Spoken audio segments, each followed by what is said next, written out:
ரொம்ப அருமையான கதை. ஸ்கிப் பண்ணாமல் பாருங்கள். நம்ம நம்பிக்கை எப்படி இருக்கோ அப்படி தான் நம்ம வாழ்க்கையும் இருக்கும்.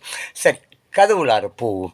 இப்போது நம்ம முதலா நஸ்ருதீன் இருக்கார்ல, அவர்கிட்ட அவங்க ஊருக்கார ஒருத்தர் வந்துட்டு, முல்லா நஸ்ருதீன் ஒரு பொற்காசு கடனாக கொடுப்பா, ஒரு வாரத்தில் கொடுத்துட்றேன் அப்படி சொல்லிட்டு கேட்குறான்.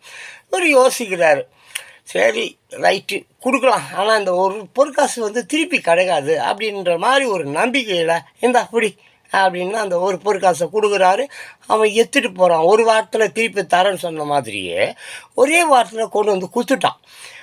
கொடுத்துட்டோடனே அவர் என்னடாது ஒரே வாரத்தில் கொண்டு வந்து கொடுத்துட்டானே, இவன் கொடுக்க மாட்டான் அப்படிங்கிற நம்ம நினச்சிட்டே இருந்தோம் சொல்லி அவர் ஊட்டிட்டார். அப்புறம் மறுபடியும் ஒரு 2-3 வாரத்துக்கு அப்புறம் திருப்பி அவன் வந்தான். திருப்பி வந்தவன் முல்லா கிட்ட, முல்லா போன தடவை மாதிரியே எனக்கு மறுபடியும் ஒரு பொற்காசு தேவைப்படுது, கடனாக கொடுங்க, ஒரு வாரத்தில் கொடுத்துட்றேன் அப்படின்னு சொன்னான்.